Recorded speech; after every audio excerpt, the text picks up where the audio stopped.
All right. Welcome to episode 205. Daishi Miller here from Warrior Concepts. Of course, you already know that, unless you're brand new. Anyway, we've been building this block, right, of I don't know, block of lessons, block of mindset kind of things. I think starting next episode, we'll start talking about some physical things, physical training things.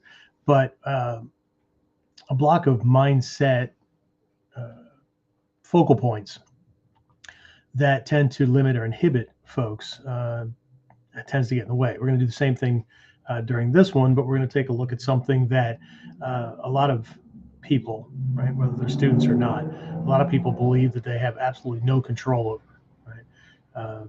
We'll talk about that and a lot more, right? Obviously, when we get back. The big question is this: how are self-defense and success-minded people like us, concerned citizens worried about protecting ourselves, our loved ones, and the things we care about from the monsters we know exist in the world? How do we train in a way that gives us the skills, knowledge, and understanding we need without becoming paranoid fighters or killers ourselves, and yet still allows us to be the hero protector the world needs us to be? That's the question, and this podcast will give you the answers. My name is Jeffrey Miller, and welcome to KUDEN Radio. Real training for real people in a real world. All right. So let's get this one started. So let me ask you a question. Have you ever talked to someone or been having a conversation with someone where they were talking about something they would really like to do, or you were both looking at something or talking about something and they, mentioned how like cool that would be, or that would be awesome, or, I'd love to do that or whatever. And perhaps you said, well, you should, I think that'd be awesome. Right. And then the very next words out of their mouth just shoot it down like it's not even possible. Like I've heard people say, well, knowing my luck, or that's just, I can't make that happen, right? Based on my work schedule, I don't make that much money, whatever. Okay.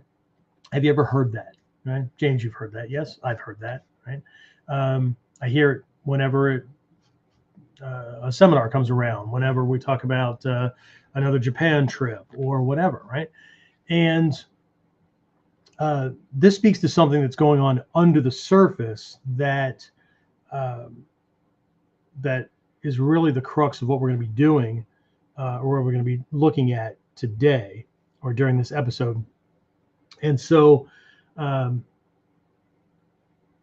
again, people get stuck in this place, right? And maybe it's not a future, or maybe it's not a this thing they want to do. Maybe, well, it is always something that they want to do. Maybe it's not a place to go, right? Maybe it's, I don't know. I don't know. Maybe they talk about training, right? Or getting back into training or whatever, right? I remember way back in the day, there was this myth, and I don't know where it came from, but there was a belief that you had to be a black belt in some other martial art before you could even start training in Ninjutsu. I don't know if any of you have been around long enough to have bumped into that one.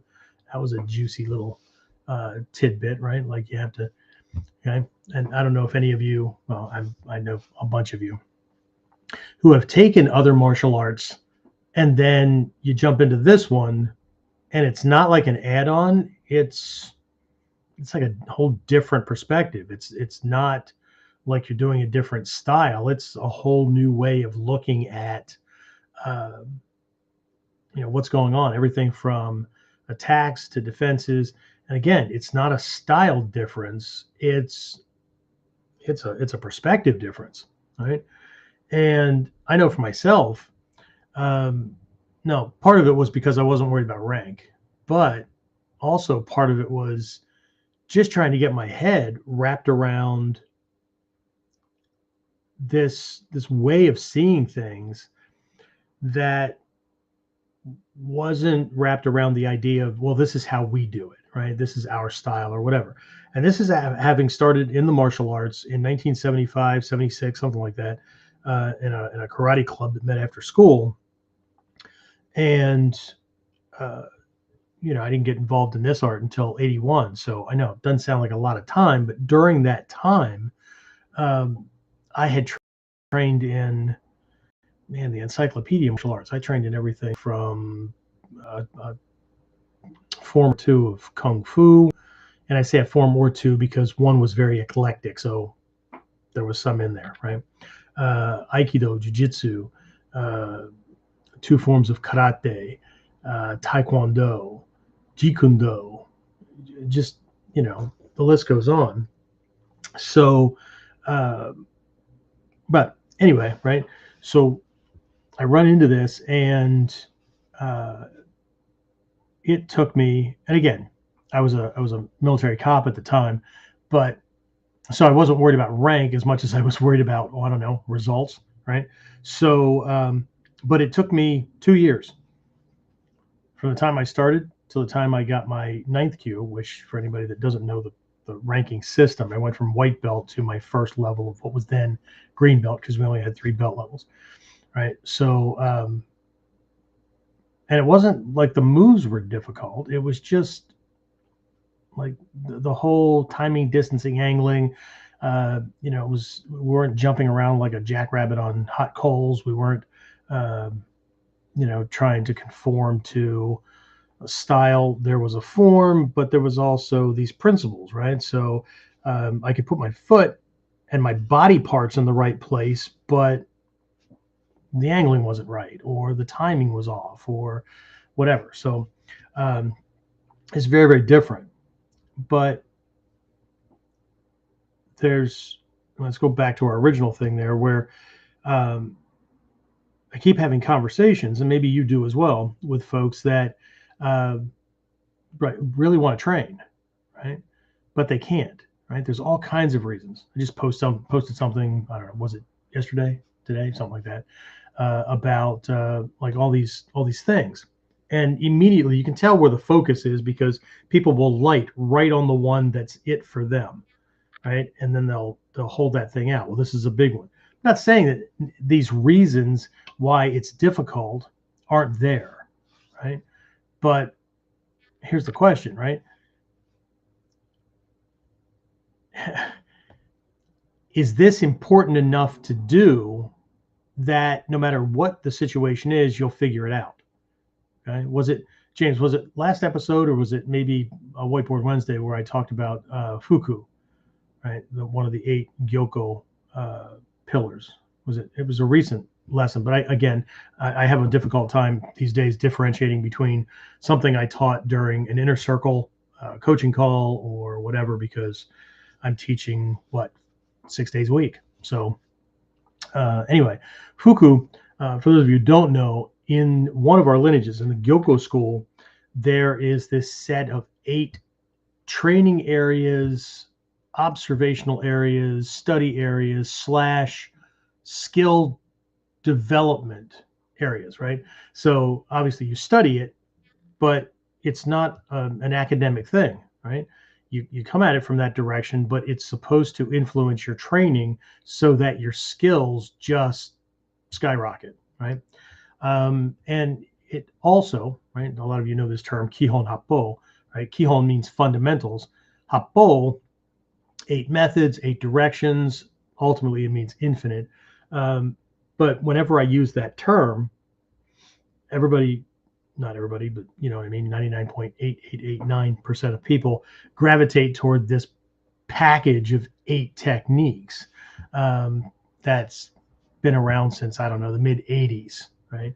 So how's that for traditional, right? I don't want to do it the traditional way. Well, yeah, I know, but we didn't have those in 80, 81 when I first got started. We had things that were like it. We had techniques that were called Kihon, and we had a Kihon Happo principle, but it wasn't the same.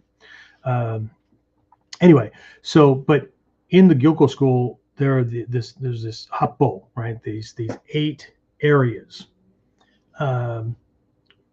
Could be also be called 8 rules, 8 laws, 8 whatever, right? And so one of these is called fuku, right? Fuku, fuku. Okay, fuku can mean creativity. It can mean to work something out, figure it out, ingenuity. There's a whole bunch of things to this, right? Inventiveness, those kind of things, right? So the idea, right, for a warrior, for a ninja, is the only problem that's insurmountable is the one that's going to kill you. Okay. The only way to fail is to quit, stop, or get killed, right? But the whole idea is to die trying. But fuku is this necessary quality that whenever a problem pops up, right, we're going to use these faculties. My Mikyo students know we often talk about this idea of skillful means. Right? It's often the wind realm on the Kongokai mandala. So this represents the ability to take what you know or go figure out other things to bring it back to apply to any given task, problem, situation, or whatever, to where you're able to come up with the right answer. Okay. Obviously, it involves adaptability and all kinds of things, right? And these 8 feed off of each other, right? Seishin is a huge part of the happo. It's one of the arms, and it's not any more important than any of the other ones. But Seishin is knowledge, everything that has to do with psychology, right? Your ability to be flexible, to be adaptable, to know things, to be able to learn, right? Level of aptitude, those kind of things. So, but the idea here is, regardless of what the thing is, we need to figure it out, right? Because it's an impediment, okay? But what I keep hearing from folks is it's an impediment. See, there's nothing I can do about it, right? This person or this situation or this condition or whatever is in my way, right? And instead of there being an attempt at solving it, there seems to be a falling back on accepting it. Okay, it's not the same. Okay, while there are lots of things that we can't do anything about, there's a whole lot more that either we don't know how to approach it, how to solve it, we don't know more than one way, or we can't think of more than one way, right? Or we're afraid of the consequences of trying to solve it because, right, I'm not willing to lose or give up something or suffer the wrath from somebody or whatever to get this thing that I tell myself is really, really important. Okay. I've talked about this in earlier episodes of KUDEN, where the mentality, I believe the mentality would be very, very different if we lived in a time when our ninja and warrior forefathers lived, where if you didn't act, well, then you were at the whim of whatever forces were going on. Not that that's not the same now, but it usually meant death, right? Or subjugation, right? Enslavement, those kind of things. So, which is completely counter. I mean, it's why our ninja forefathers went off into the Iga region, this, mountainous region and whatnot, to live. Okay? And that includes the Koga families as well, because up until a certain period in history, it was all Iga. Okay? There was a certain time, I don't have that in my head, I'd have to go look it up, when there was a kind of a redistribution of lands and lines dictating the provincial areas and the regions, and that's where Iga and Koga split. But people often look for Iga and Koga to be in vastly different areas, and they're not. They were butted right up against each other, but originally it was all the same thing, right? So but there's this I don't know, right? they got away from things so that they could work things the way they needed to. Okay? Does that mean they left creature comforts and all that kind of stuff behind? Yep. Does that mean that they maybe gave up something that was good for better or the unknown? Yep. Right. These are all qualities, right? These are all parts. It's all parts of the training. Okay. I look back at my early days where when I got started in this martial art, right, I was already in the military and I was the lowest rank that was possible. So that means that I had no pull, no influence, no money, because I was also married with a kid, and the wife and kid were stateside, right? I was in South Korea. So all but $75 a month went home, right? And so here I am, you know, when I discovered Ninjutsu, and my first teacher was Stephen Hayes. Well, he's in Ohio, right? So that's halfway around the globe. It's closer to my home in Pennsylvania than it certainly was for my temporary home as far as the military goes. My dog. So, but see, I had those same things as well, right? Right next door to Korea. Well, kind of geographically, right? It's not left or right, right? If you understand how the land masses work, right? There was Japan, which is where the Grandmaster was. So I understand, well, who am I? I don't even know. I don't know the language. I don't know where he is. It's not like I couldn't find those things out. What was easier was to hook up with somebody that spoke the language and whatever, but had all these impediments. And again, had a family, all those kind of things, right? But I had to figure it out, right? There was no internet. There were certainly no podcasts. There was no YouTube for Whiteboard Wednesdays. There was no way to get this knowledge without traveling, or writing letters, right, to an address that was in the back of these books, to ask questions. How do I? How can I? Those kind of things. And then, because that's the first step, right? Asking, how can I? And then they'll tell you what the requirements are. Okay. And then now I've got a roadmap. Okay.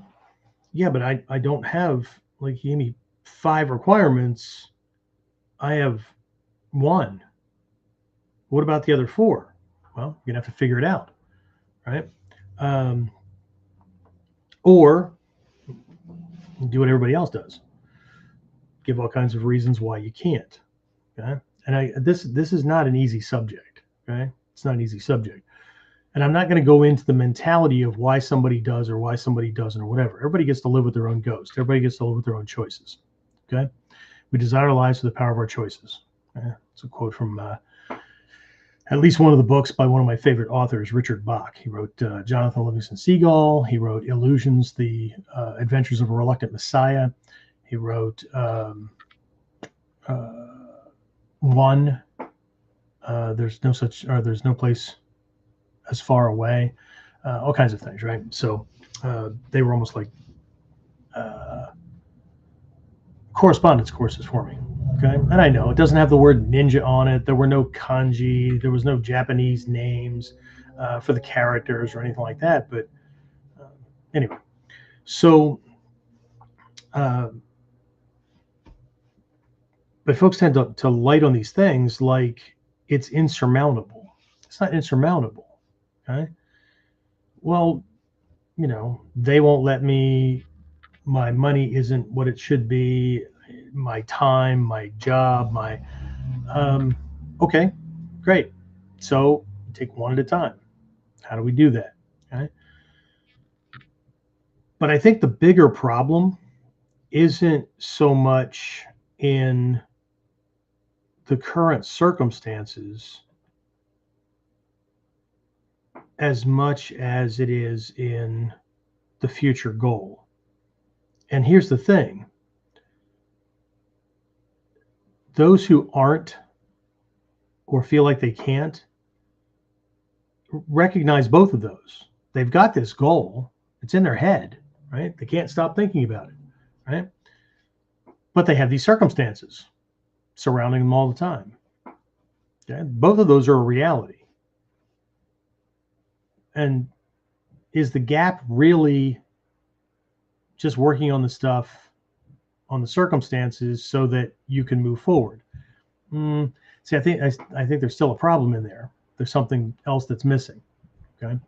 So, but before we discuss that, let's do our weekly check-in with folks, right?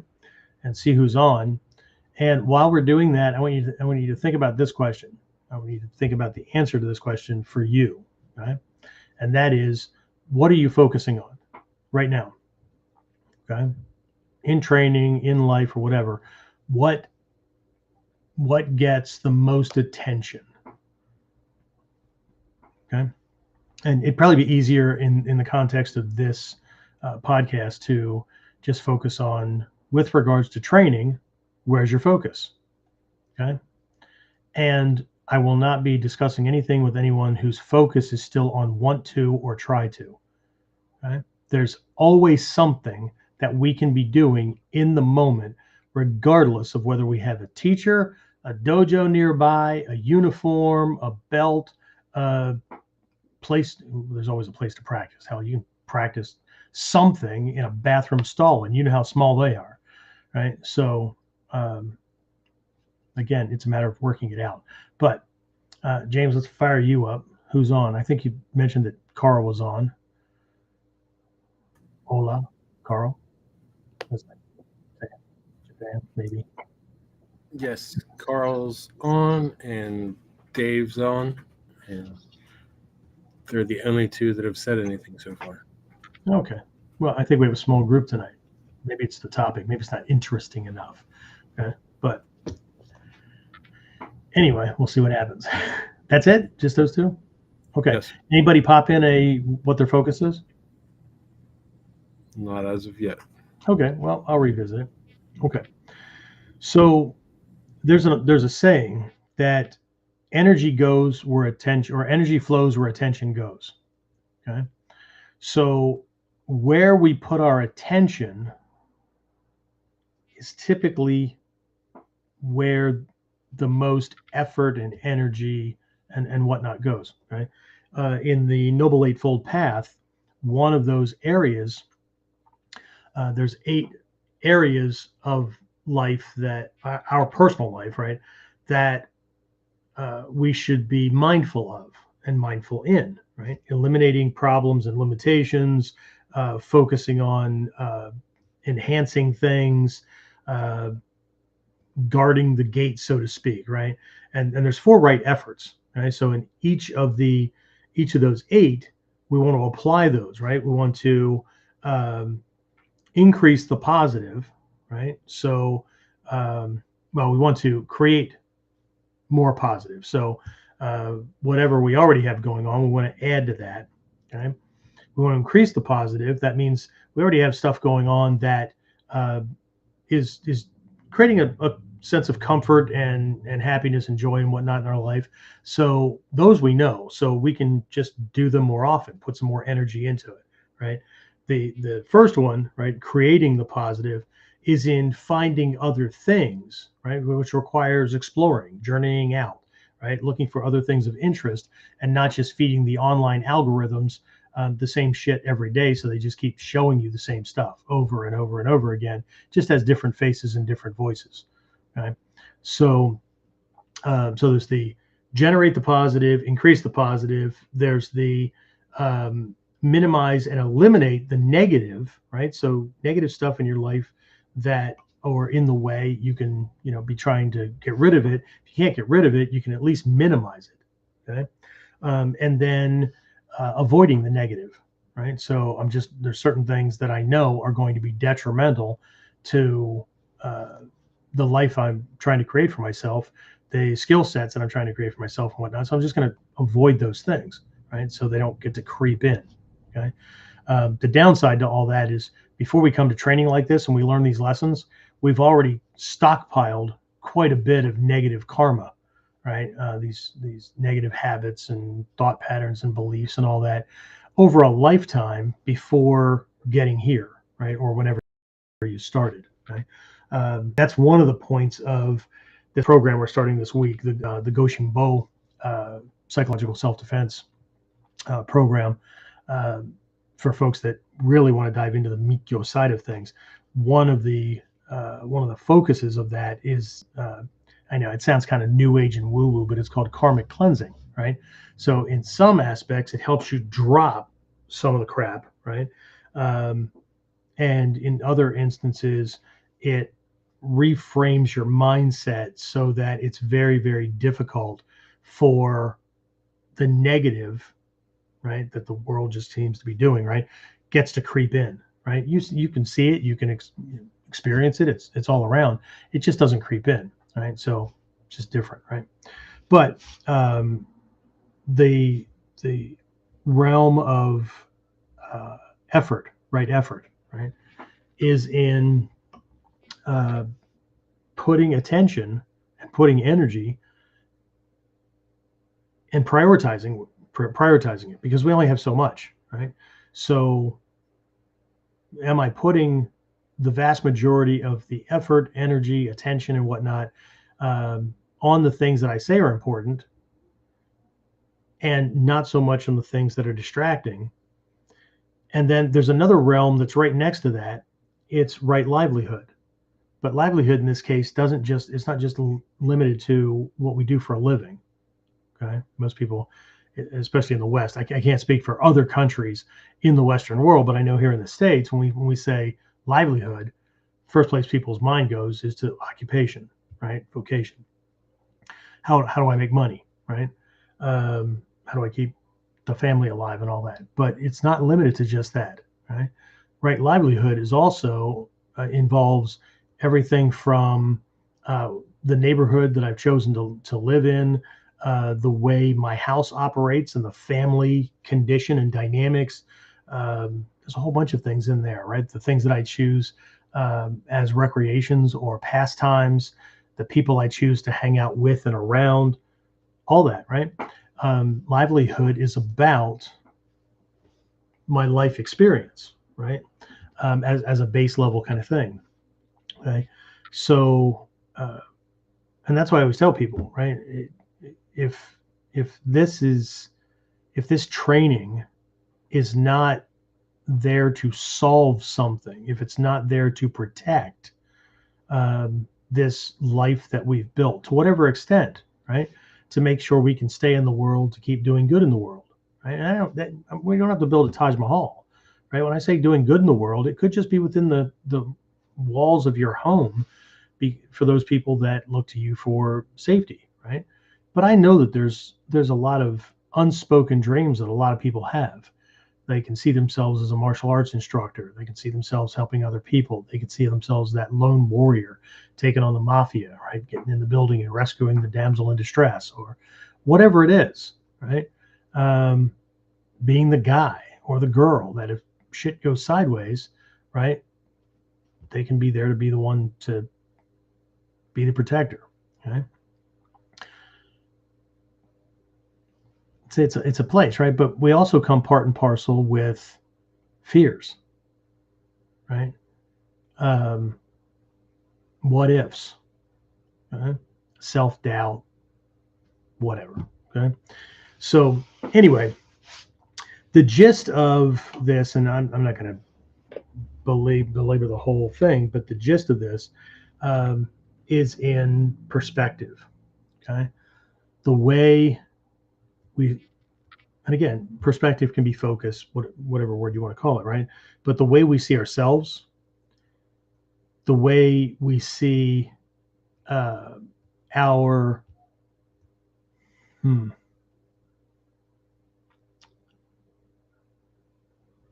when I say potential, I'm going to make that more narrow, right? Whether or not we deserve that which we want.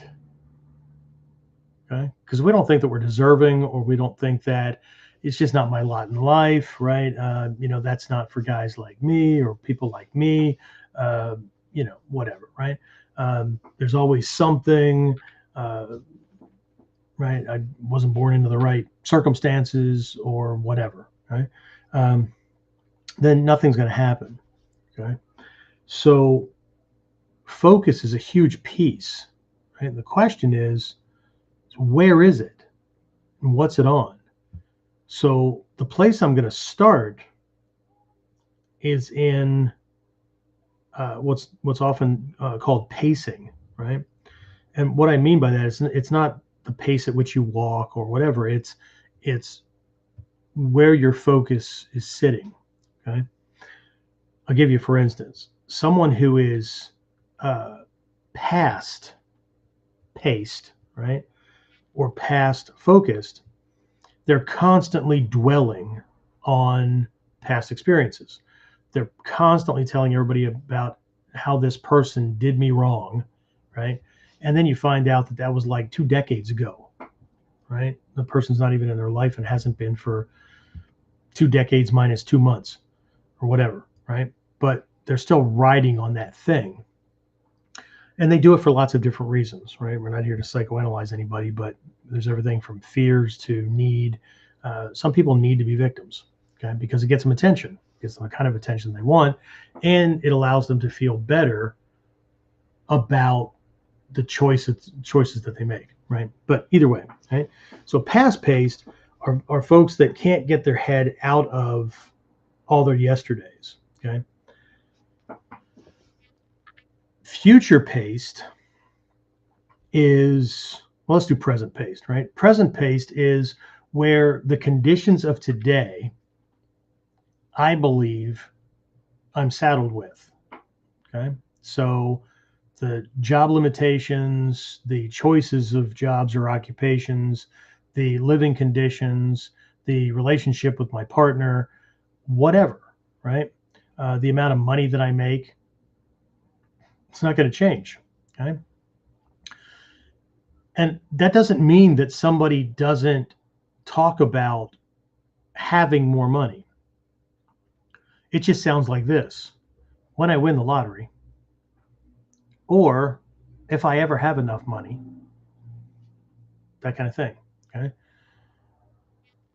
There's always this ambiguity or vagueness wrapped around it, okay? But it's always about this. And so when something comes up, this big opportunity or something that, hey, we're planning a Warrior Concepts training cruise, right? We're looking at dates in the fall, and we'll have details for people soon. I didn't just make that up. That's actually a project we're working on, okay? So, yeah, we're not just going out in a boat and drinking and all that. You can do that on your own time, but there'll be at least once, if not twice a day, where the cruise line will be providing a space on the ship where we will have training of whatever form they will allow, which is fine. But, right, we'll do this thing, and then the rest of the time we'll just enjoy each other's company or not, right? And, we're trying to set it up so that at least at one of the stops, at one of the ports of call, they normally wire in one of their private islands or whatever. So there's a beach. So again, whatever's allowable, we'll do some training on the beach so that everybody can experience the shifting sand under their bare feet, flip-flops, tennis shoes, whatever. And then we're going to get into the ocean and practice doing things with that kind of thing against us. Okay. I think it'd be cool. There's a lot of people already that are already jazzed about it, but I already have some people that, even if they won't say it, I can see the facial expressions that it's just not doable. Okay. Well, what is not doable? Well, it's just everything. No, it's not everything. You're breathing, right? So chances are you'll be alive, right? You're not on your deathbed, so it's not everything, right?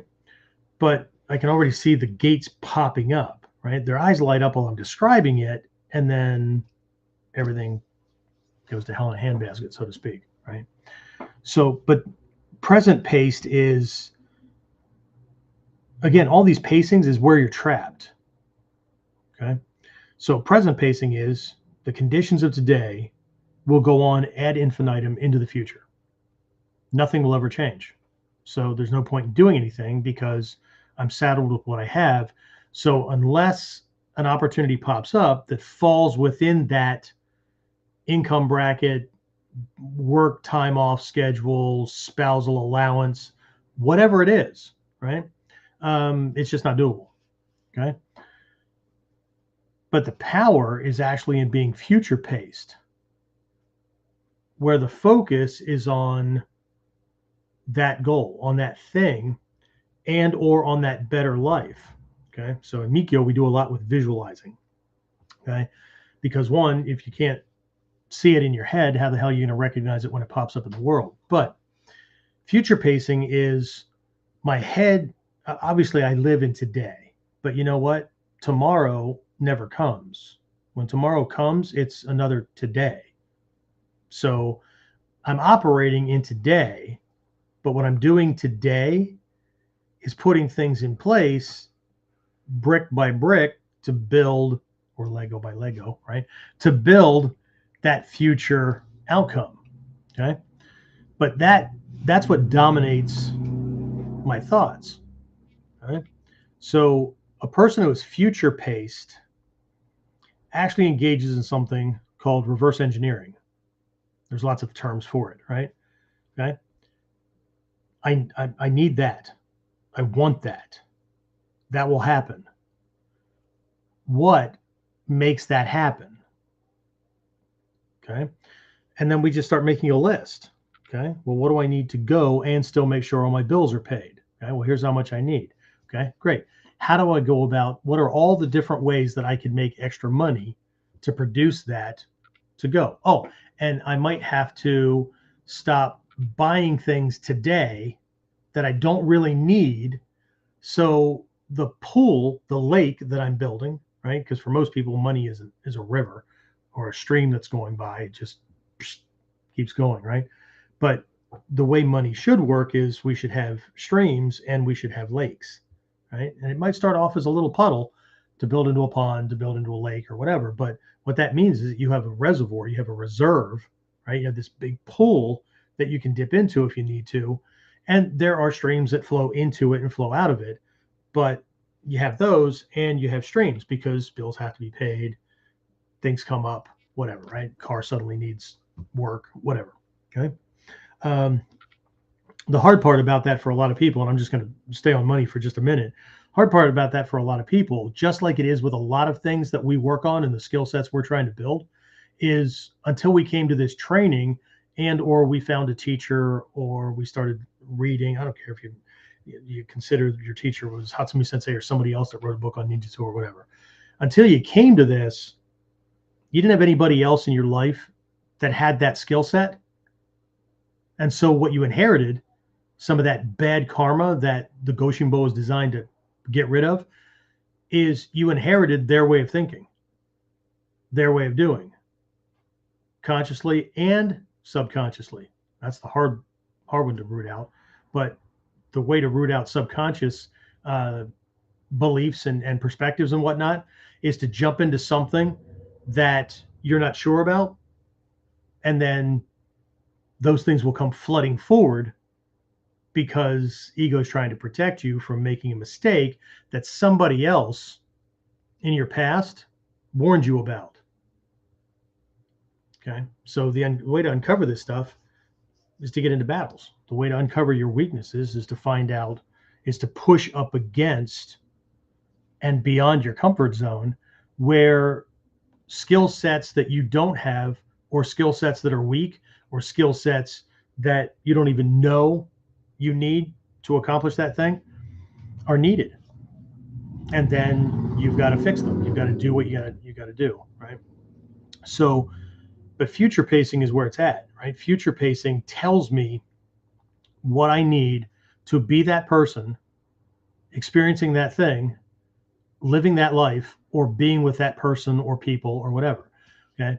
If anybody thinks it was just easy for me to write a letter coming out of my background, and again, go back a bunch of KUDEN episodes and whatnot, to write a letter to Stephen Hayes, right, the highest ranking guy in the Western world in 1980, when I decided that I wanted to do this, right, it took me months to gain the courage to write a letter introducing myself and asking what it would take to train. Okay? This is going from the perspective of a confident United States Army military policeman who was throwing down with and apprehending people on a daily basis. Okay, doing undercover at that point, undercover black market, black market suppression. That's what I did in South Korea. So, but here's the top guy in this art in the Western world, right? And who am I? Surely he gets letters from people all the time, right? There's pictures of his personal students in the books that, when they did photo shoots and whatnot. So who am I, right? Not an easy thing, okay? And then once it went off, once it got mailed off, right? Just everything about me screamed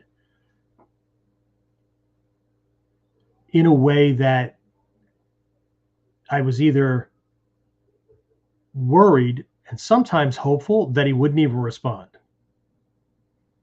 Because the other times, it wasn't about him not responding. It was either him responding with a thanks but no thanks, all the way up to a who the hell are you? Who do you think you are? All the things that I thought about myself, those kind of things coming back, right? But it was not an easy thing, because again, I was past paced and future pacing, because this is what I have. I'm in the military. I get 30 days of paid leave, vacation, or whatever, but I've got a family, a wife and 2 kids stationed with me. Well, not at that point. I had a wife and kid at home, and then later, so I just added a kid later as we moved along, right? But what I can tell you is the more I did it, the more things I did to move forward, the easier it got. Okay, there were still challenges, but it's one, you got to start somewhere. But it's the future pacing. So the thing here is about focusing, okay, and where you're focusing. Okay? What was the title of this episode? I want to get the wording right here. Pop this up. Why is it not popping up? There it goes. How to better align your focus for success, right? So the first thing is in making sure that we're future pacing, and because future pacing and knowing what you need to create that outcome tells you what you need to work on in the current situation. But that's not what most people do. What most people do is they gauge what they can do in the future based on their current conditions. And that's ass backwards. Okay. You'll never get anywhere. Tomorrow will be a carbon copy of today, next month, next year, whatever. All that's going to happen is you're just going to get older. Right. And then the opportunities are going to go away, not because they go away, but you're just physically, whatever, you're just not going to be able to do it. Okay. So, I mean, I've thought about this for a long time, right? People talk about life beating them down. Did life beat them down, or did life bring a club and a rose bush, and they chose to grab the club and help with the beating? Okay? So I don't know, right? I'm not living their life, I'm living mine. Okay. But here's the thing. The future pacing and that focus, again, is the thing to be reverse engineered, right? I need to know what I need, right? And then I have a list, but this is all about questions, right? Those folks who have been going through Mikyo Light, I call it, right, which is the prerequisite training to get up to there, right? Hear me say this all the time, and that is enlightenment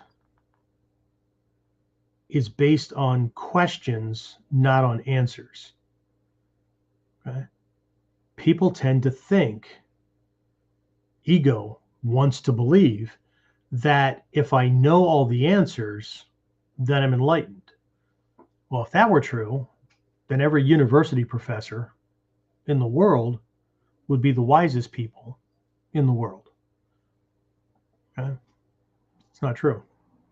I know they like to think so, right? Anybody with a doctorate, right? James' girlfriend, she's a doctor, right?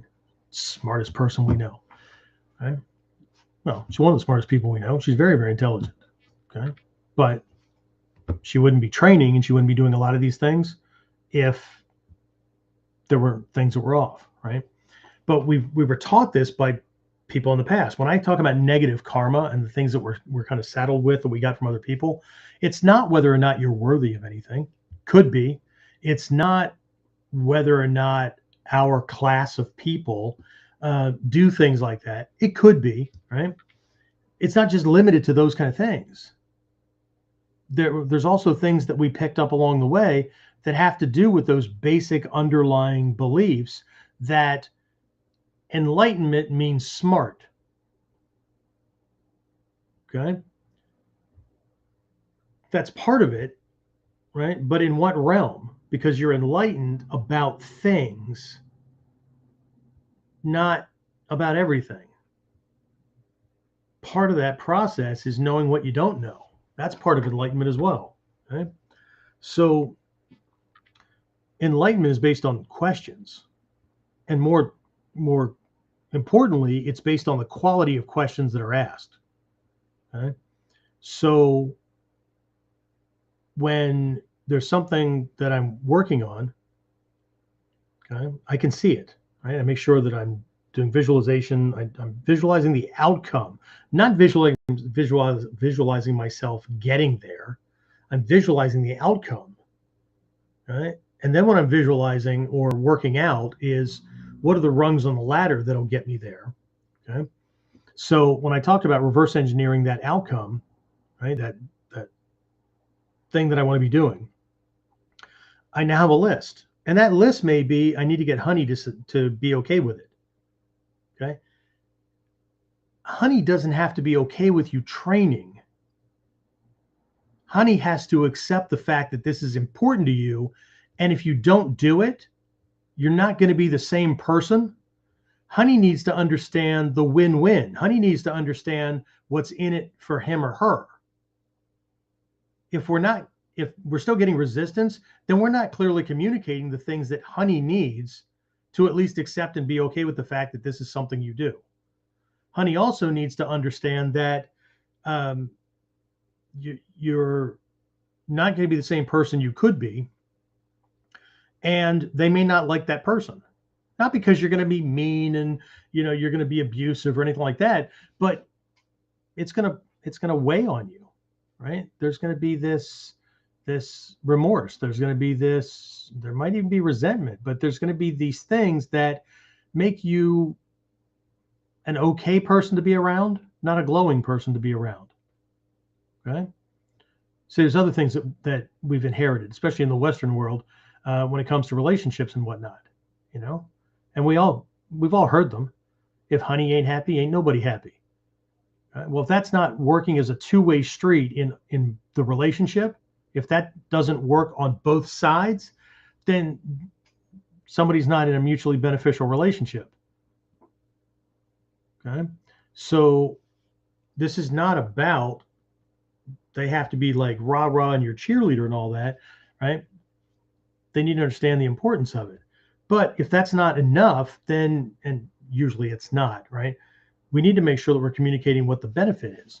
Right? If we don't know what that is, then maybe we need to ask other people that have already worked that out to get ideas about how to approach it. Right? I went to my teacher. I went to Shitoshi Malmstrom. Okay, because I wasn't getting out and out resistance. What I was getting was guilt trips and side comments and things like that, right? And so I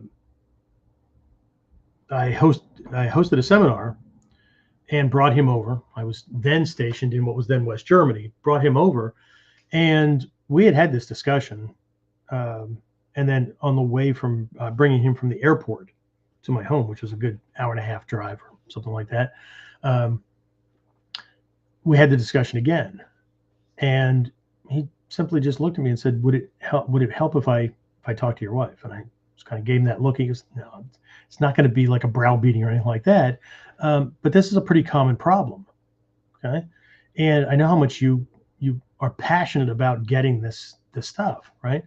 And so, I mean, I can't guarantee what her take is going to be, but, and we're not going to corner her. We'll just work it in as part of a conversation that's already happening. And that's what happened. And, he asked her how, we were just having this thing, and she was happy to have him and all that kind of stuff. She was very cordial, right? Whatever. And, the topic just kind of came up, and he said, what do you think about him training? Well, and she went through her list of things, and he said, he loves you very much. Right? And if you wanted him to quit, I know him. He would. Right? He would. But also knowing him, I also know that you would have a very different man that you'd be married to. Okay?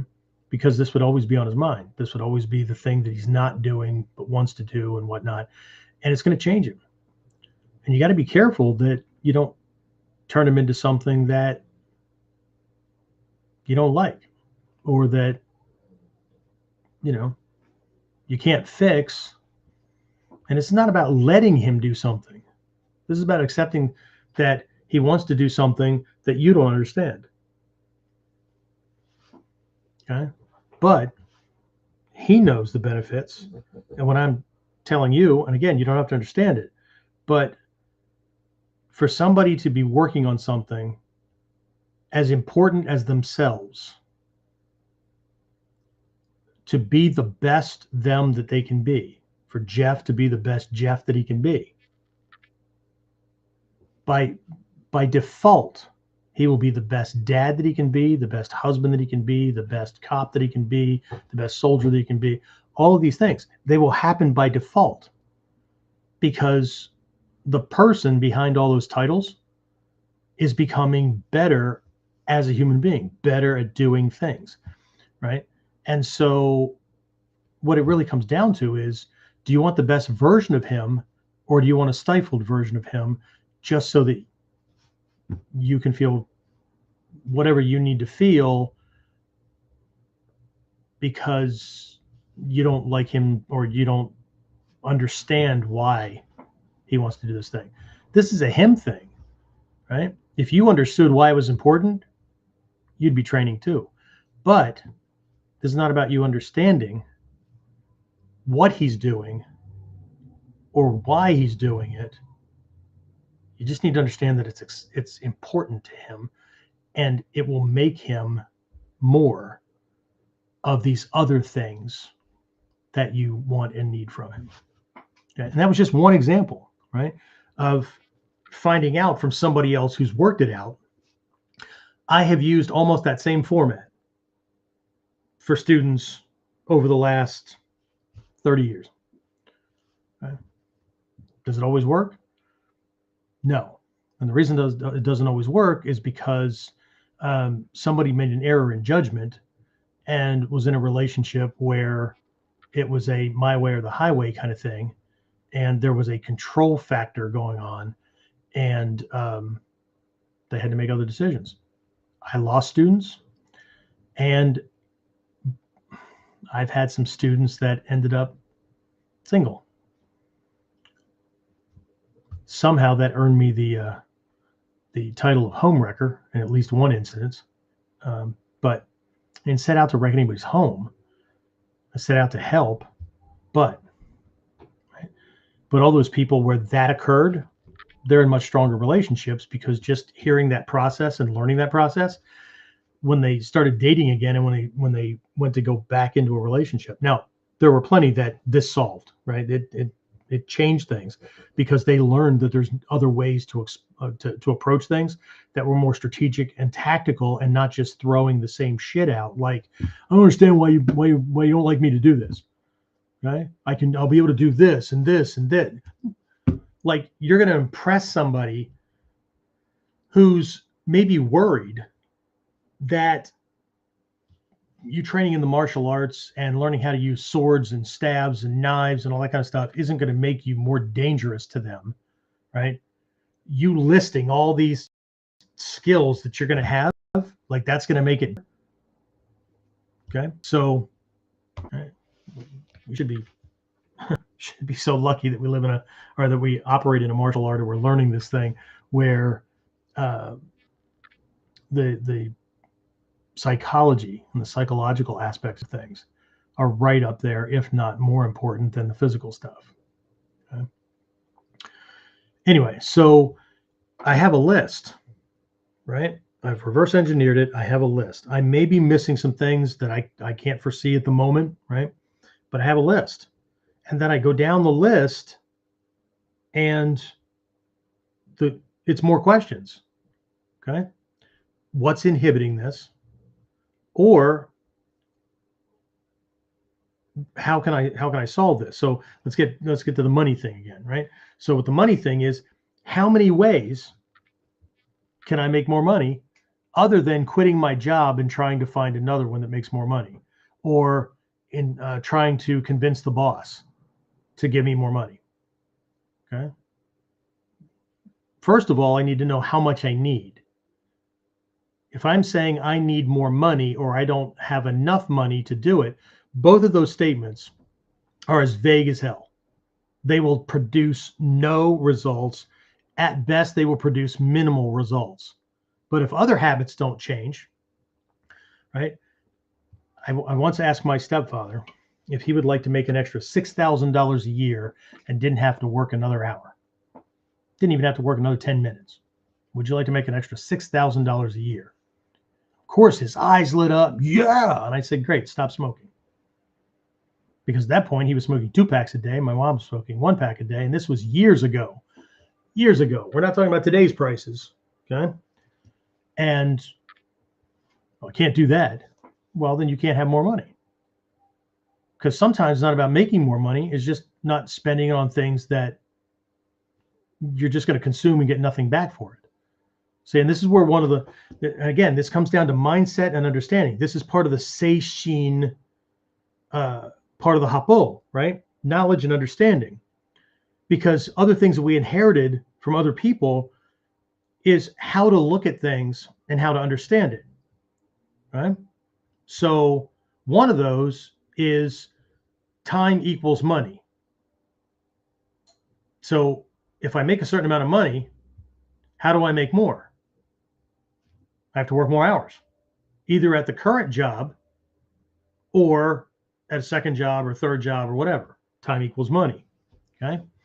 That is the tactician's way of looking at things. I'm going to use this term, right? Call it employee, call it whatever you want, but the tactician, right? The doer of things, right? Time equals money. But to somebody who is management minded, right? A manager, and I don't mean job title, because you and I both know a bunch of people who have a manager job title and they watch the clock just like the employees, right? Matter of fact, if they can beat you out of the building by 5 minutes, right, and get on with the next part of their day, everything is good. But the time money relationship is different. Okay. In that mindset, it's about efficiency, because there's 2 sides to it. There's income, right? Money coming in, and there's expenditures, right? So how do we get things done? But this is in our taijutsu, right? Minimizing wear and tear, right? So how do we get as much in but control the output, right? So we don't let all the lights burn in the freaking house all the time.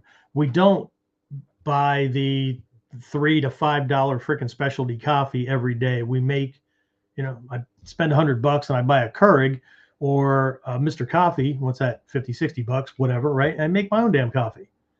Yeah, but there's this latte. I have these sugar, I use sugar-free. So I have these sugar-free syrups that are flavored. I use cocoa powder, right? Not the hot chocolate packets because they're loaded with sugar, right? A tablespoon of baking chocolate or this cocoa powder, right, is 10 calories as opposed to the 100 or 150 calories in a packet of Swiss Miss hot chocolate mix, right? So can't be the chocolate, right? But anyway, make my own. So if I can control myself, if I can control the expenditures, then everything changes. But there's a level on top of that. Okay, so we'll call the manager almost, this is the joke that people make about the bean counters. Oh, you got to satisfy the bean counters. Yeah, because they're in charge of making sure that we're not bleeding money. We're not wasting money, right? We have money that can be set aside in case some jackwagon decides to sue us for something. My coffee was too hot. I know, I've seen the stories too. There was one freaking magazine that wrote exactly what happened. It was Business Week, I think, that wrote exactly what happened. And, right? But there was a huge marketing campaign that got everybody else to believe that some little old lady should have known better and that the coffee was hot. Okay. Well, so much for that. Anyway, I don't have time to go into that story, right? That's why Ninja don't read headlines and whatever's in the mass production kind of thing. Look at everything on my phone, right? Politically speaking, my phone shows me news stories from all sides because I click on all kinds of things. Whether I buy into it or not, I'm still going to read it. Whether I think that they're a little, I'm still going to read it, or at least I'm going to skim over it, that kind of thing, right? Because I'm training the algorithms to not see me as a one-trick pony. That way I get information and perspectives that's not on one line.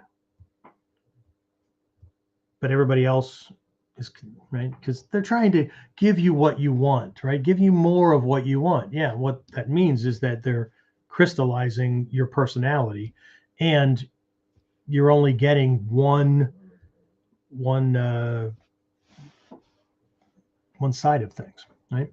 Anyway, all right. So, tactician, time is money.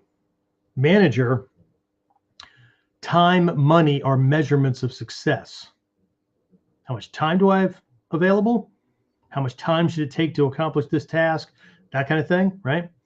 And what's the payoff on that, right? And it might not be money. It might be the love of my children. It might be whatever, right? So the time and money are measurement devices.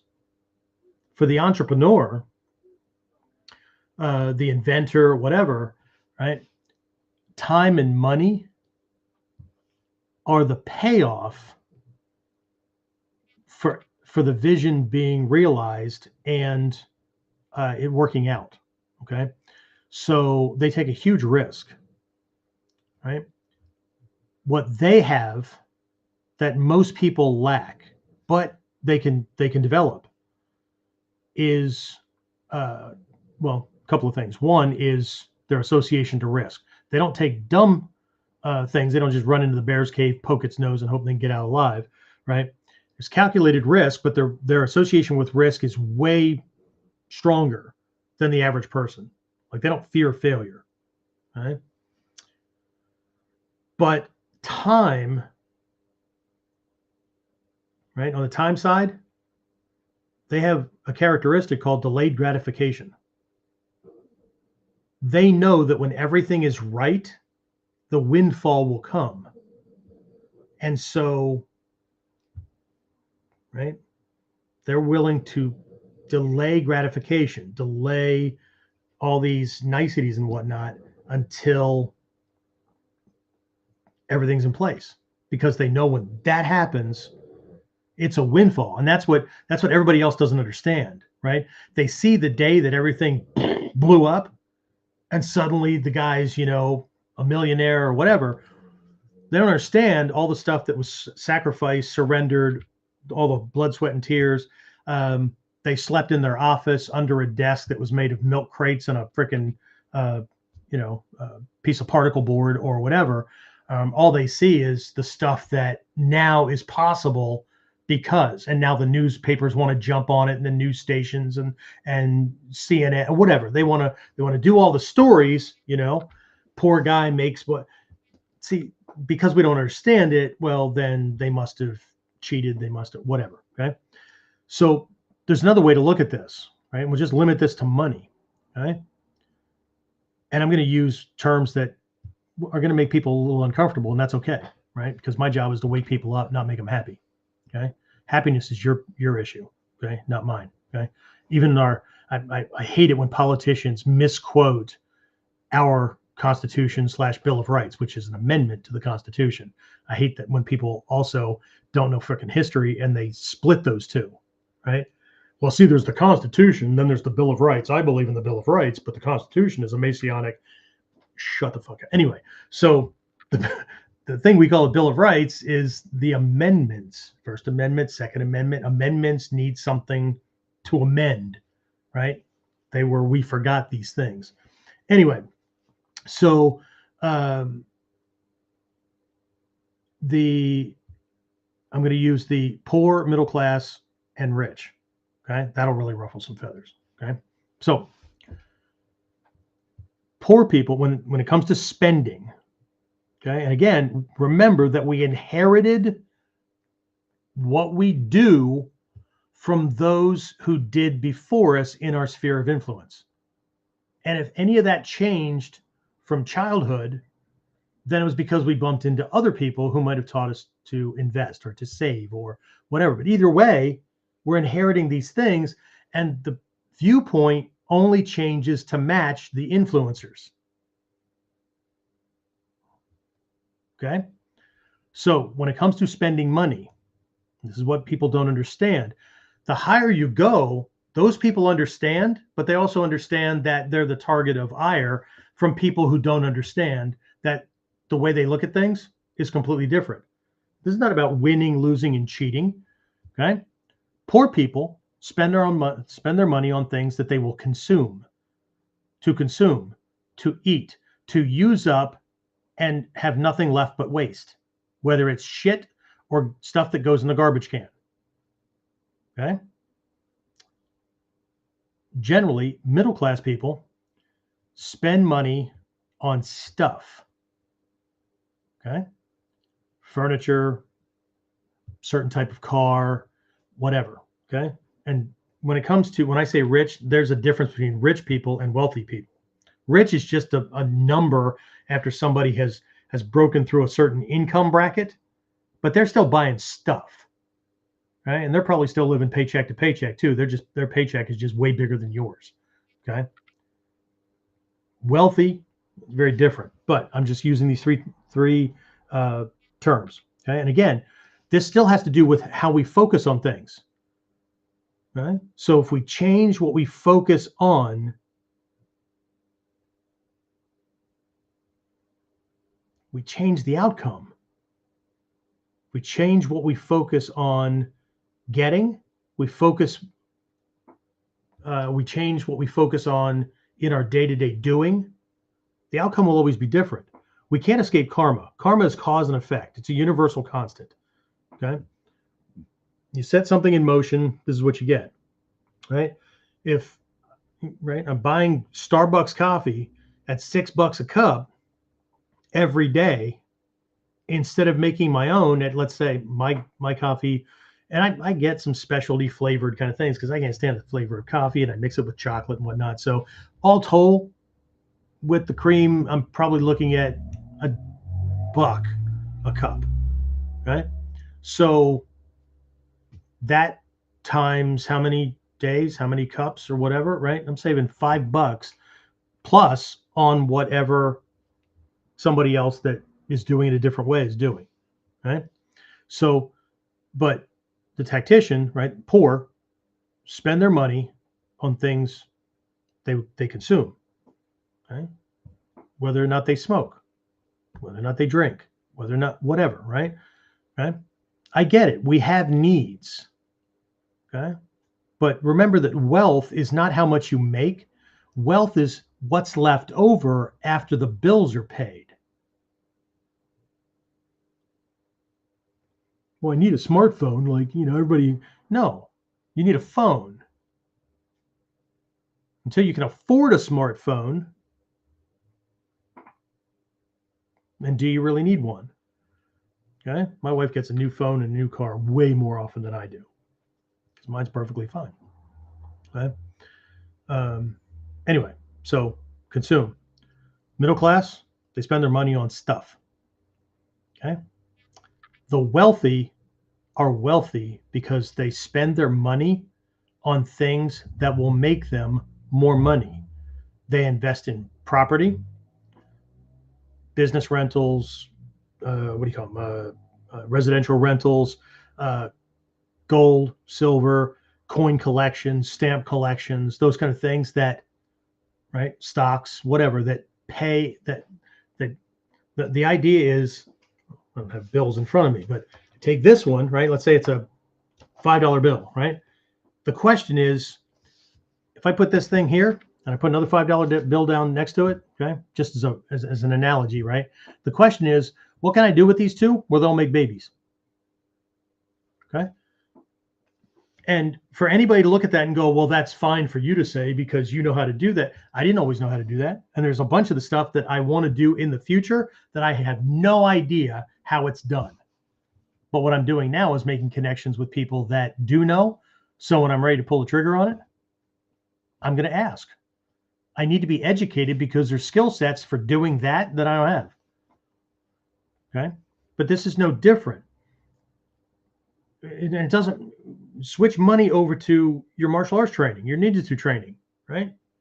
Going to Japan, whatever. Okay. So, I mean, once I started training with Stephen Hayes, then like training with other people, to me, most of them were under him or parallel to him. So that was fairly easy, right? It's just a matter of making connections and figuring out what they needed and how to arrange it and whatever. First seminar that I hosted, no freaking idea. Okay. It was a Shoshi Malmstrom. Okay. So called him up. The only question I knew how to ask was, how much do you charge to do a seminar? And he told me, and I said, great. You know anybody I can talk to about how to put it together? He goes, yeah, I'll help you. I do them a lot. Right. Here's what we need. Okay. And I've got a list of people that are already in that region that when we set the dates for it and stuff, I'll promote it as well. Right. So here's what I need for you to find and set up on your end. Fantastic. Okay. But to come at something with the, I don't know how to do that, or I can't do that, which is sometimes the equivalent, right? That's not willing to face fear. I'll talk about that in a medical or a scientific thing here as far as brain biology goes in just a minute, right? But what we need to know, the first thing we need to have is the vision. We need to have the thing that we want. 2, we need to know what the impediments are or the steps necessary to be accomplished to get there. Once I have those, okay, which ones do I already know how to do? Okay, great. Which ones do I not know how to do?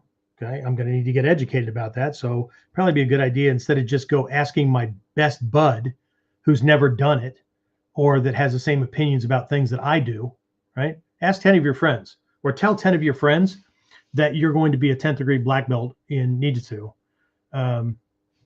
Whatever. Tell them that you're going to make an extra $10,000 this year. Now, after you get over yourself, see how many of them don't laugh at you or just roll their eyes at you or go, yeah, okay. Yeah. What are you going to do, rob a bank? Okay. They're not going to be of any help because they're in the same position. They have the same circumstances. You need to find somebody else who does that.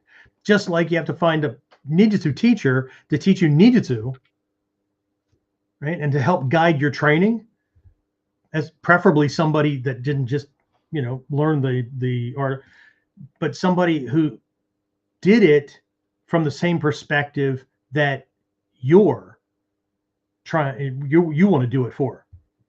Okay.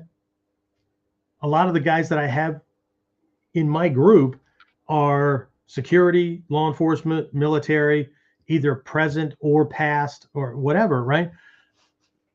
Why me? Because that's what I did and that's how I used this art. Why would they, right? So I'm a good fit for them. I'm not going to say I'm a perfect fit for them, but I'm a good fit for them, right? Does that mean that people who just want to get rank in a martial art or whatever can't train? No. But what they're going to hear from me every class is from the self-defense angle, not from the 13th century warrior angle. Right? When that stuff comes up, it will always be framed in how that can be translated into 21st century without changing the art. Right? So the goal, well, not the goal, the idea, besides being future paced, if you want to change your current circumstances, you got to stop getting, you got to stop limiting your focus on who you're getting information, opinions, or ideas from, right? You got to stop going to the same kind of people that are already in the same circumstances that you are, right? They can't help you rise out of that. Right? You can rise out of that and then help them rise out of it, and you can't rise out of it together without both of you going to we call them mentors or whatever that are where you want to be. I've already had that discussion about mentors in the past. Okay. So I mentioned a biology thing we'll come back to. Okay. And again, I don't remember the scientific name of this, right? Maybe one of you guys do, but there is a part of the brain that in athletes, in uber successful people, in people that are highly disciplined, and in people who are in positions, whether it's job, relationships, or whatever, who are constantly doing the things they don't want to do. They have to make themselves do it. This part of their brain is really big. In people that are lazy, out of shape, very, very comfortable, whatever, right?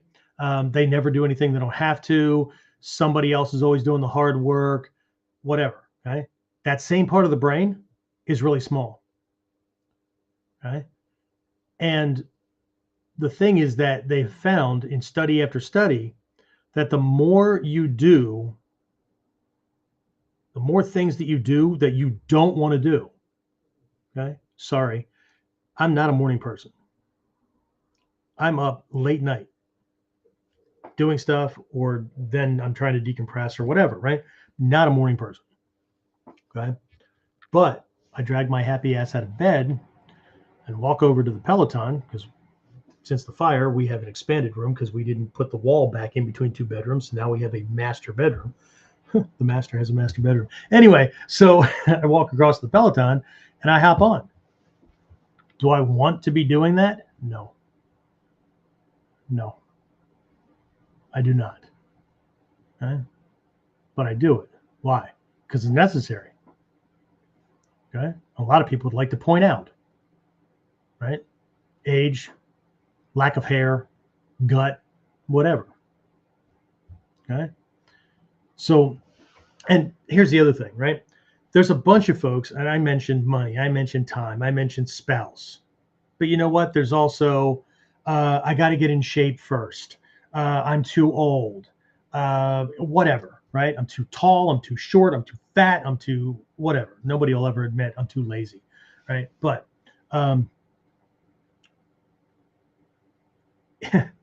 if I'm not an example, how many times do I say I'm the fat old bald guy? If I'm not an example that if I can do this, everybody can do this, right? James, Fred's like 74, isn't he? Give or take. He's like literally, well, he's not literally the oldest student I had. My oldest student is 81. Richard Snyder's 81. Okay, but he came to me when he's 45. Okay, my one student, Fred, who's a retired psychiatrist, came to me 2 years ago. About 2.5 years. No, yeah, about 2.5 years ago. Okay, Fred's about to test for his first degree black belt. When Fred first came to me, he wasn't guaranteeing anything. What's the shortest program you have? Because I don't know if I'm waking up tomorrow. Okay. Fred is now more flexible, more agile, more whatever, but he still has like neuropathy in his feet and all kinds of things, right? But like he's one of the most consistent students that we have, but he didn't even start until he was like 71 years old. Okay. So there are lots of examples, but we're only going to recognize them and use them as examples and and and what do you call that? Yeah, examples of why I'm not too old, not too anything, right? Because if they can do it, then there's no excuse. Okay. I don't have training partners. There's lots in this art that you can do without training partners. Yeah, but training partners is a big part. Let go of the goddamn training partner part and do something. Right? Stop lament. No, sorry, I'll get off my pedestal here before people start just like jumping off the podcast because like I might talk about them. Anyway, right? So, but if I'm not an example, and if you've seen, look at my YouTube shorts. How many YouTube shorts do I have, James? I had a shit ton. We spent almost like 9 months creating. I was releasing 1 or 2 of those things a day, right? Over the course of 9 months. Look at the flaming freaking comments and stuff, right? Some of them piss me off. Some of them we chuckle at. We still laugh about a lot of them, right? Other ones are supportive and all that kind of stuff. And every once in a while we get one that people are like, man, kudos to you for putting up with all the kind of crap that you're getting. I'm not here to make friends. If I make some friends, bonus. I am here to help as many people as possible get this thing that they say they want for themselves. And as somebody who's always been a solo training student who has had the same fucking problems and then some that everybody's falling back on, I think I'm pretty uniquely positioned to help people still get here. Right?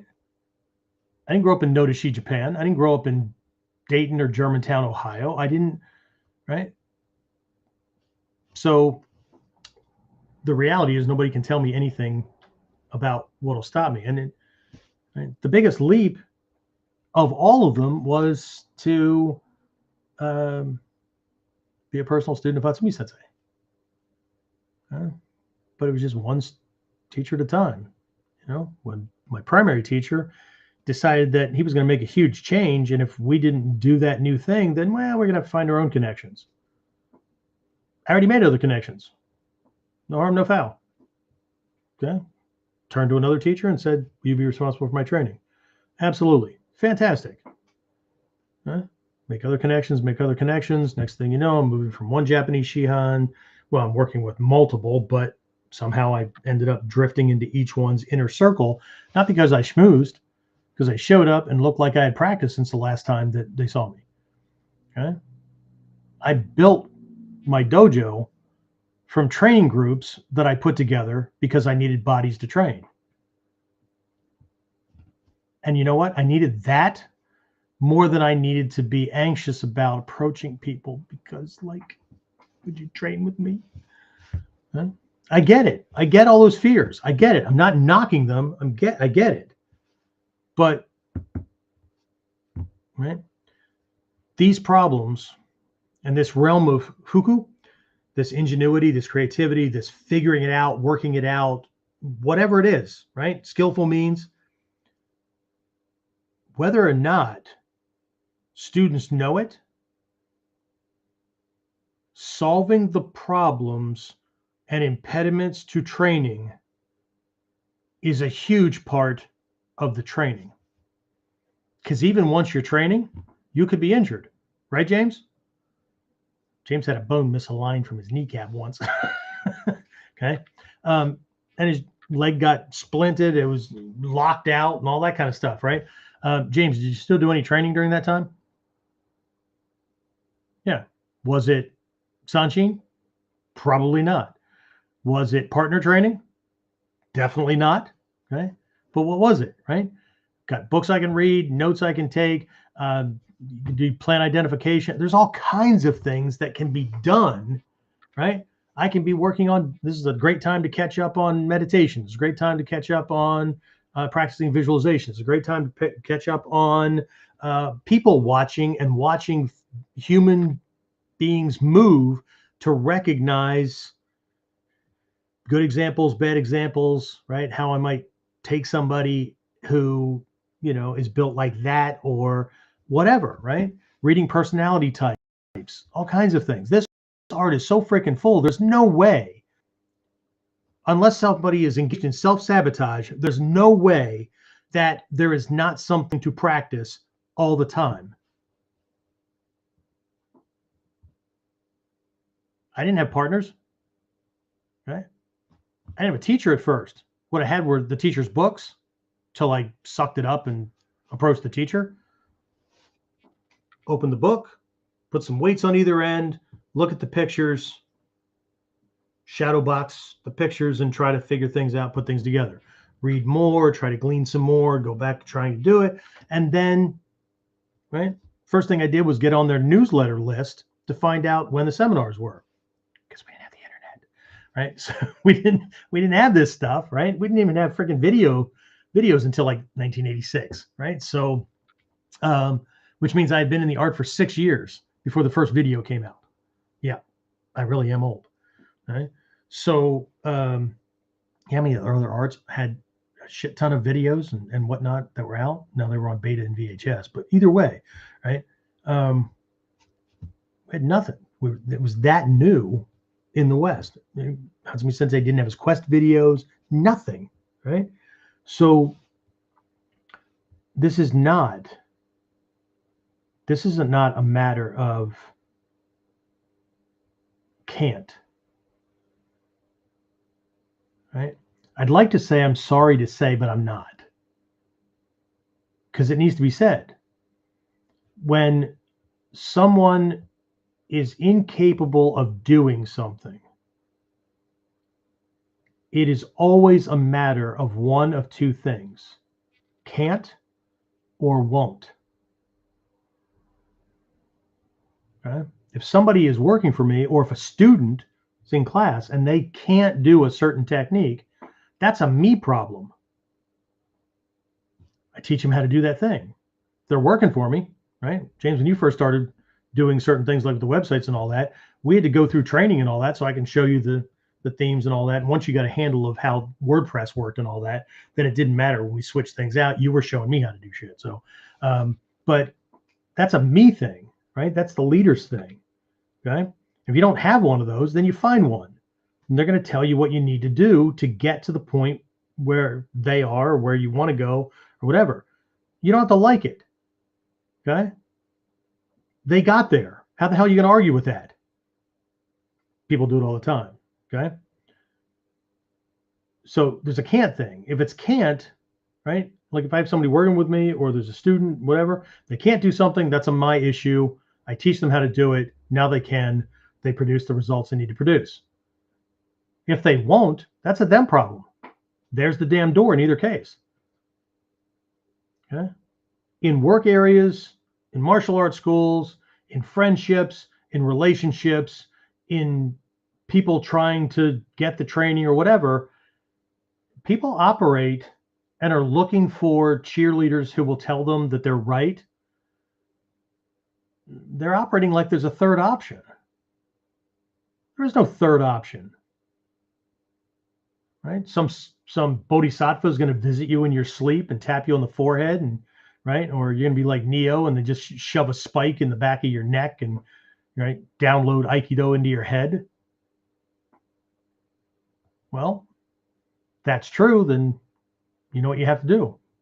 Go find Neo. Right? But this is a can't or a won't situation.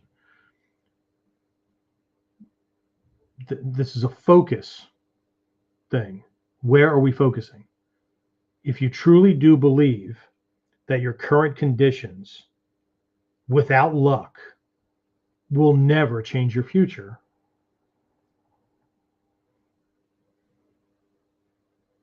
then no amount of this stuff is ever going to help. No number of watching YouTube videos, nothing is going to help, because you have already assumed yourself God and you've already determined that it can't happen. So therefore, and guess what? You're right. That's a lesson from Hatsumi Sensei. If you think you can, you're right. If you think you can't, you're right. Because it's always a self-fulfilling prophecy. What's missing in the middle is knowing how. Lots of people consume Ninjutsu training, Mikyo training, or the prerequisite stuff, right? They just do it via YouTube or whatever. They consume a lot. Remember what I said about poor, middle class, rich? They consume a lot. A lot stay in student realm, and they gauge their success based on whatever the standards are, right?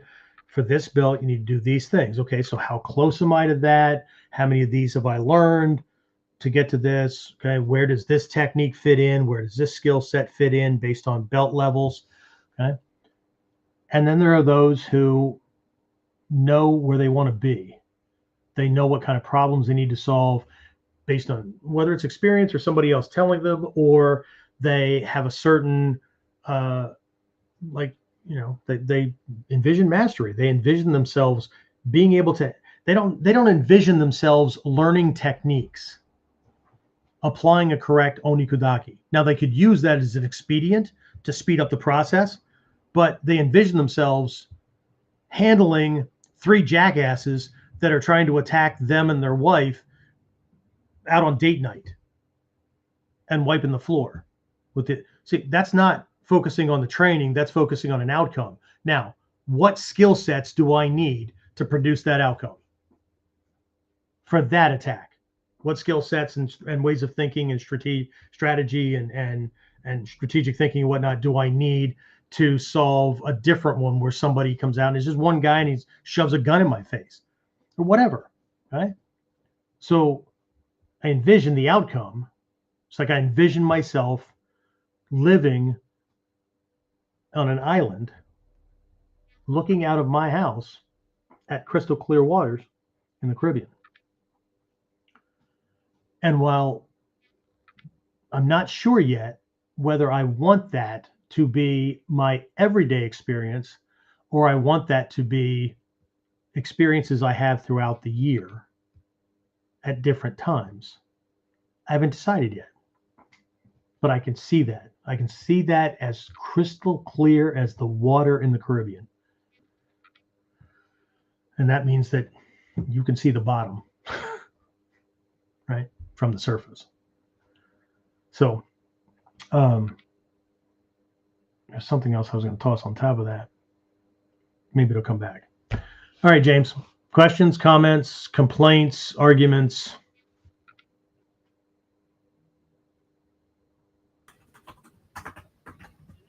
Do you have anything to throw on top of this while you're still looking things up from them? I'm just waiting. What kind of mindset shifts have happened for you along the way? He was just telling me today. Tell a story about your irritation story. Driving in circles. But you're getting a paycheck, man. What's the problem?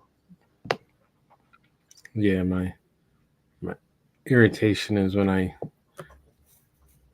especially at work, that we do busy work because we don't have anything specific, and it's just busy work that doesn't really produce any results except make us look busy.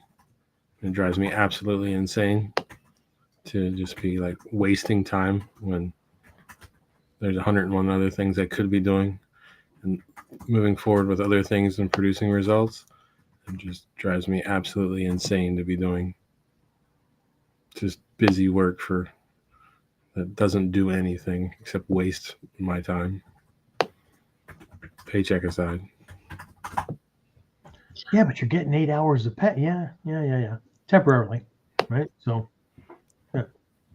Oh, James got another commission check today. So, what'd you say the last time I gave you one, which was like, what, a week or two ago? Was it 2 weeks, 3 weeks, whatever it was? He said, thank you. I got to take care of things. Got to get things whittled down because Japan is not going to pay for itself. Right. Which speaks volumes about where his site is. Yeah, the day-to-day bills have to be paid. However, right? How do we make this happen? And part of the commissions is exchange for training. Part of the exchange is, I guess the other part is training and all kinds of ways, right? But do you think anybody that's like just focused on, dude, I'm not working more than 8 hours? Well, then he would not be on at 8 p.m. on a Monday night every week for KUDEN. And when he's not at the dojo doing things, he's fielding all the student issues when it comes to the website and all that kind of stuff from his home or wherever he happens to be, right? So we're kind of like kindred spirits that way, because we'll both be successful when this thing is, when all the pieces are, they click into place, right? Everything will change dramatically in that moment. It's not like, how do I make an extra $10? How do I make an extra, once the pieces click in, everything changed dramatically, right? But a lot of it takes practice too, because sometimes we're learning a new skill and things will slide back a little bit because we're in education mode and we don't have the extra time to do whatever, right? So how many projects of those do I have? I don't have time for that because I need to focus over here, and that because this is a results producing thing. Those are results as well, but that's an indirect thing that may affect the results we're looking for. So another part of this is prioritization. Anyway, what do you got? Questions, comments, complaints? I'm an asshole, whatever. From back near the beginning, when you asked about a focus, Carl put he's focusing on injury, rehab, prehab, koku, kata, and the relevant kihon and henko. Okay, cool.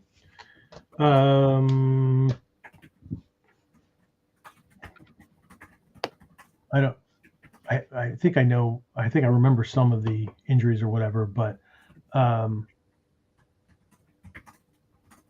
this would be a good opportunity. Injury is always a good opportunity to revisit techniques and skill sets and know which ones you'll be able to use, which ones you may be forced to use, but you can't practice now because you'll exacerbate the injury. But you may have to use, kill the guy, and then go back to rehab or whatever, right? But another perspective on it is, how do I, again, if I'm future paced, right? I think about different attacks, and then I think about from this condition, right? I'm going to have to build a strategy based on current condition, but what I'm doing is focusing on, right? I'm future pacing, but that future pacing is recognizing that that attack could happen tomorrow. It could happen an hour from now. It could happen next week, right? So sometimes future pacing is 5 years out. Sometimes it's 10 years out. Sometimes it's next week, right? So, and again, Carl knows this because Carl's been training in different arenas and different, when I say arena, I don't know that he's been like duking it out for trophies. But I mean, just different systems and just training, right? So he knows this, but this is for everybody, right? I had to take off training because I got hurt. No, you don't. What you have to do is adjust the way you trained because you can't because of the injury. But this is a perfect time to train in understanding how you can defend yourself or how you can operate. Now, if your focus is not self-protection, really, then ignore everything I just said. But that still doesn't mean you can't train. Maybe it's time to pull out the books and do the reading. Well, I don't like to read. When I tell you about that part of the brain, it gets bigger when you do shit you don't want to do. They didn't make a video for that yet, so the only way to get the knowledge is to read the damn book the guy wrote. Okay? So nobody ever said you had to like it. Just amazes me how many people want to be a fucking warrior. Excuse my language. No, never mind. Want to be a warrior, but won't do warrior shit. Warrior shit is facing conflict and challenges. Okay? Only psychopaths want to get involved in life or death situations. Protectors don't want to get involved in those things, but will because it's necessary. It's not the same. It's not the same. Somebody's now screaming outside. You guys can't hear it, but I could. That was perfect timing. Ah! Anyway, all right. So what else we have? And Dave said, my focus is maintaining mobility and regaining the control over level of pain from my injuries. For a long time, I had it mostly suppressed. Also, I am needing a more overarching goal past basic life needs. I am having trouble settling on a direction with meaning. Okay. I get that as well. So pick something. Say something I told a temporary partner a long time ago. We were partnering up to do some stuff with the dojo and whatnot, and they were going to do things on like just repairs and upkeep and things like that. And we would have these regular meetings and stuff, and I would say, well, where are we? Well, just trying to. They had made a list and all that kind of stuff, things that need to be done. I'm not sure where to start. And then we'd have another meeting. Right? I'm not where. Why is there a problem with knowing where to start? Well, they're all equally important. Oh, well then pick one. And that completely threw them off. If there isn't one that's a priority, if they're all equal, or in this case, if we don't know, then you just start trying shit. Right? You pick one, borrow somebody else's. Right? Because until you do that, there's going to be no movement. And again, I'm not telling you how to live your life. I'm not, right? But this whole episode, well, the whole damn KUDEN series is about mindset, right? So maybe it's doing an inventory on what you do like, right? And maybe you're already doing what you need to do, which is waiting for the train to go by. So, because, you can't decide yet, right? Brain's kind of stuck, don't know, whatever. Just be careful letting that go for too long, because there is this idea. Well, it's not an idea, right? In Mikyo, in Tendai Mikyo, it's 21 days. Science says it gets as little as 12 days, but we just had webinar training yesterday on the problem with the thought part of the Sanmitsu, and Lee Davis, my guy Lee Davis. We were talking about some of this stuff and how quickly habit patterns can start to shift in. Now, this one was on the positive side.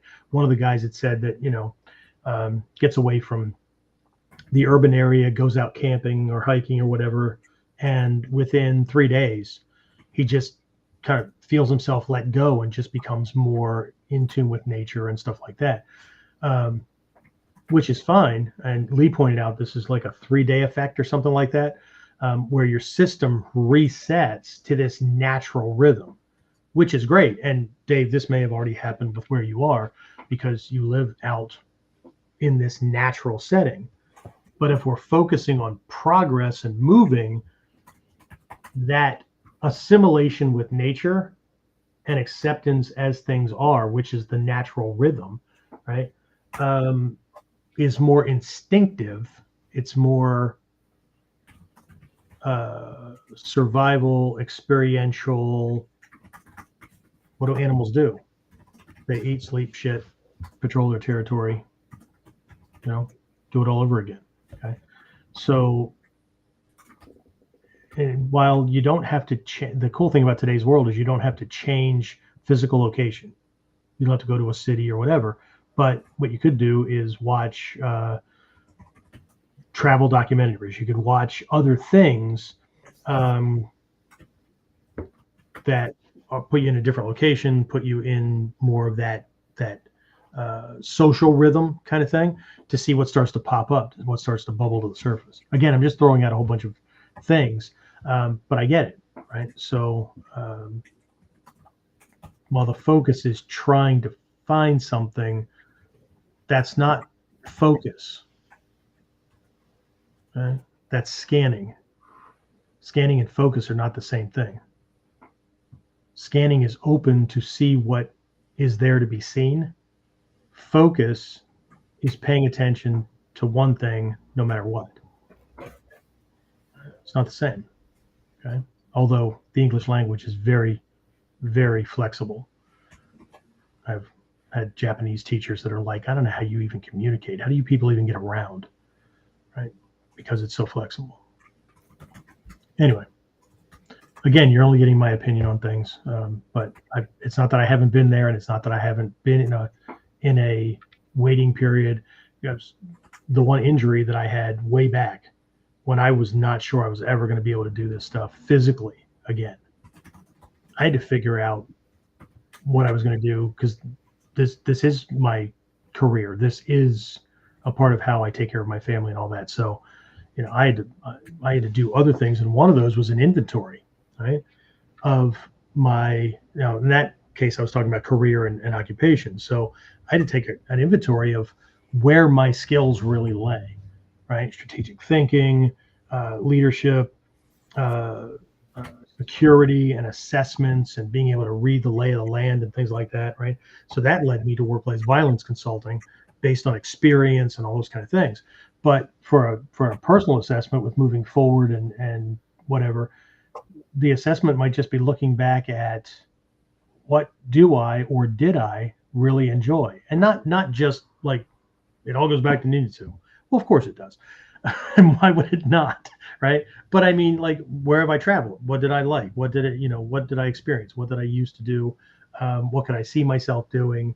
Whatever. Just to kind of do a reset. You may not do any of those things, but part of doing an assessment is to lay it all out and see if there isn't some kind of common denominator, right? I had a student one time that used to say, God, I'd love to go to space, but I'm not getting any younger, and there's no way I'm going to be an astronaut or whatever. And so we sat down and I started asking him, what was it about space travel, or what was it about that kind of thing? And he said, oh man, it's like the adventure, there's a thrill to that, but it's like wanting to experience the unknown. I said, wow. Where have you not gone in this world? Oh, a lot of places, right? Where have you always wanted to go? What if you did that? He was a teacher originally, right? So, right? Who have you always dreamed about teaching? What would be something that if you could do this thing, right? If you could teach this group of people or whatever, right? Ended up teaching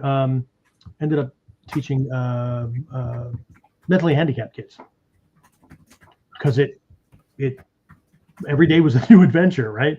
And he was looking for a feeling of fulfillment, accomplishment, following the road less traveled. There was a whole bunch of things that he described that was around why to go into space that had nothing to do with space. But going to space would have still invoked the same feeling. So anyway, it's just a thought. I have a lot of those. Right. James is pounding away at a friggin' keyboard. Can you tell? Just ignoring us. So, anything else? Trinity jumped in about an hour ago, said, sorry I'm late. No worries. No worries.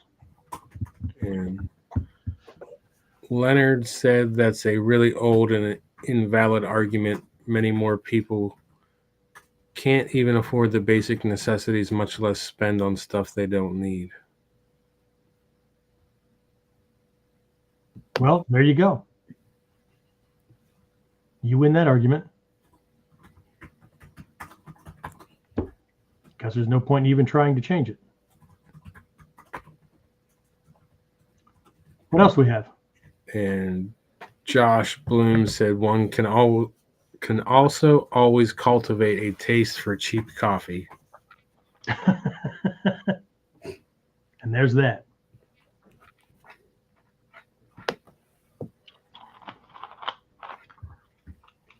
Is that it? That was it. Fantastic. All right. Well, thank you to everybody for making it for this one. bumpy road or not, aggravating feelings toward me or not, or whatever. Okay. Remember, whatever you think is real for you, you're right. Okay. I'm going to let it go with that. Whatever you focus on is what becomes real. And whether it's an old and outdated argument or not, it doesn't make it not true. What's true is true for you. Don't make it true for everybody else. Because I remember eating ramen and leftovers, and sometimes going hungry through this whole process. So you're not singing to the choir. All right, that's it. I'm going to wrap this up. Don't forget, we have spring camp coming up here. 10 days, 11 days, 9 days, something like that, right? 26, 27, 28. There's still some openings. The page will be up here in a day or so for anybody that just wants to get the recordings, right? We do that pre-order kind of thing. You order ahead of time, you get a huge discount on them and stuff like that.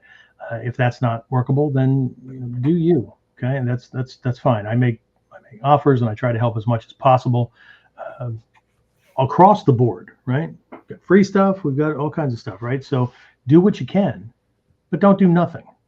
Well, you can't do nothing because only dead people do nothing, right? And only dead people have no choice. Right? So what else is going on? The Goshen Bow program starts on Thursday. That will be a closed door kind of thing. I have everything programmed to shut off as far as registrations at 11:30 a.m. Eastern time on Thursday. Okay? That gives us time to get everybody set up that decides to jump in last minute or whatever. But due to the nature of the training, due to the nature of the program, I have it listed as an 8-week program, but it could turn into a 10-week program. People always know that when they jump onto programs with me. If it takes longer, then it takes longer, right? Tuition doesn't change. It is what it is, right? But due to the nature of it and the fact that this is Mikyo, there will not be any people can jump on later and catch up, right? So got that. And like I said, we're looking at doing a whole bunch of other things, okay? So again, my goal is to help as many people as possible. As a matter of fact, my goal is to affect the lives of 10 billion people over the next 5 years. Yeah, I know that sounds ungodly, except that if I write a book and I get this stuff out, that's not just directly, it's also indirectly. Because if I improve the lives of students, then the lives of their families and their friends and their coworkers and whatnot will improve as well, if only by association with that person. The trick is to see beyond the current moment. Okay, so that's what I have. James, thank you very much. I appreciate it. All right, we'll go ahead and wrap this up, and I will talk to everybody again next time on KUDEN. Get more of KUDEN Radio, subscribe through your favorite podcasting site, or join our clan of serious modern warriors at onlineninjaacademy.com.